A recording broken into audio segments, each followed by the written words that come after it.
बच्चों, मैं Ashok Kumar subject science lesson 2 को वीडियो पार्ट 6 के माध्यम से पढ़ाने जा रहा हूँ। इसके पहले वीडियो पार्ट 5 में मैंने milk teeth and permanent teeth के बारे में बता चुका हूँ।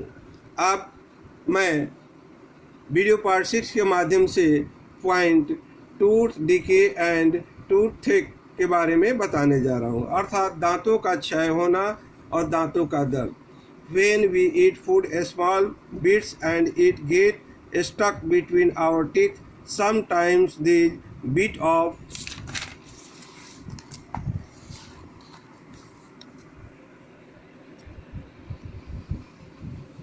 food stay between our teeth.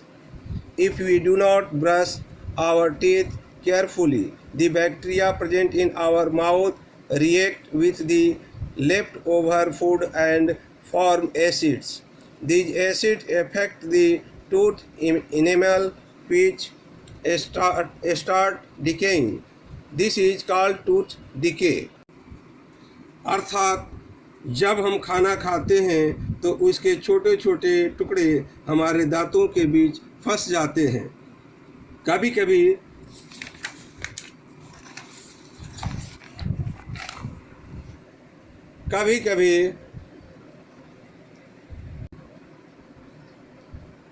भोजन के ये टुकड़े हमारे दांतों के बीच रह जाते हैं। यदि हम अपने दांतों को ठीक से ब्रश नहीं करते हैं तो हमारे मुंह में मौजूद बैक्टीरिया बचे हुए भोजन को अम्ल से प्रतिक्रिया करते हैं। ये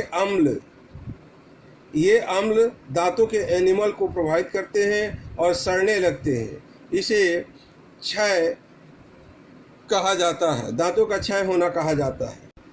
next, tooth decay causes the following. दांत क्षय होने के निम्नलिखित कारण हैं। नंबर 1, होल्स और कैविटीज इन द टीथ, अर्थात दांतों में छेद होना या खुरदरा होना। नंबर 2, फॉल स्मेल, दांतों से दुर्गंध आना। नंबर 3, लूजनिंग ऑफ टीथ, दांतों का लूज होना यानी ढीला होना। नंबर 4, टूथेक, अर्थात दांत का दर्द। और 5 है स्टमक डिजॉर्डर्स, पेट का विकार होना। Next, tooth decay can be avoid by the following veg, अर्थात दांतों के सड़न के निम्नलिखित कारण है।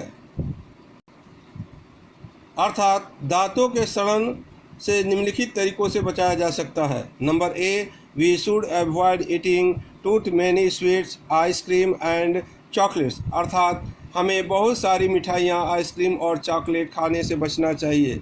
Number B, we must brush our teeth at least twice a day in the morning and a night before going to bed, अर्थात बिस्तर पर जाने से पहले हमें अपने दांतों को दिन में कम से कम 2 बार और रात में 1 बार ब्रश करना चाहिए। Number C, we must floss our teeth every day. A dental floss is a special strong thread that moved back and forth through the spaces between our teeth to remove the food stuck between our teeth that cannot be removed by brushing.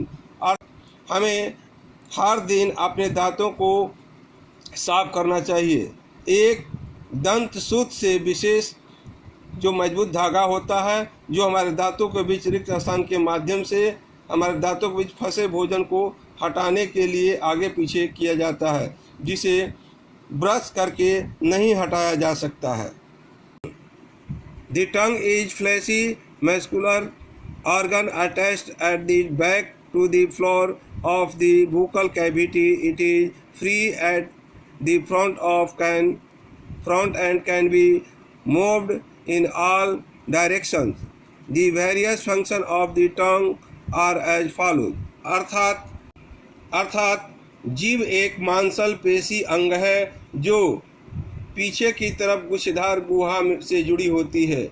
यह सभी दिशाओं में स्थानांतरित होने के लिए स्वतंत्र होती है। जीभ के विभिन्न कार्य निम्नलिखित है। Number 1, it help in mixing with food अर्थात यह भोजन के साथ लार को मिलाने में मदद करता है। Number 2, it help in pushing and slowing the food into the food pipe अर्थात यह भोजन को भोजन नली में धकेलने और निकलने में मदद करता है। Number 3, it help in deriving the taste of food.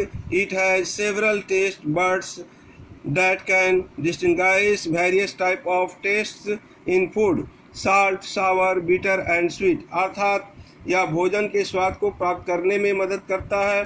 इसकी कई स्वाद कलियां हैं जो भोजन के विभिन्न प्रकार के स्वादों को भेद करती है। नमक, खट्टा, कड़वा और मीठा। Number 4, it also enable us to यह हमें बोलने में भी सक्षम बनाता है। Next, salivary glands. The salivary glands produce a digestive juice called saliva. The saliva contains an enzyme called amylase that break down the starch present in the food into sugar. अर्थात लार ग्रंथियाँ लार नामक एक पाचक रस का निर्माण करती है। लार में एक एंजाइम होता है जिसे एमाइलेज कहा जाता है जो भोजन में मौजूद स्टार्च को शर्करा में तोड़ देता है। Nutrition in ruminants. Certain grass eating animals such as cows, buffalo, deer and sheep quickly eat their food. They chew the food rapidly, mix it with saliva and swallow the hurriedly. Grass is rich in a carbohydrate called cellulose. The cellulose and carbohydrate present in grass can be digested by the action of certain bacteria which are present only in the stomach of animals called ruminant like cattle, cows, buffaloes, goats, sheep, deer, antelope, giraffe, etc.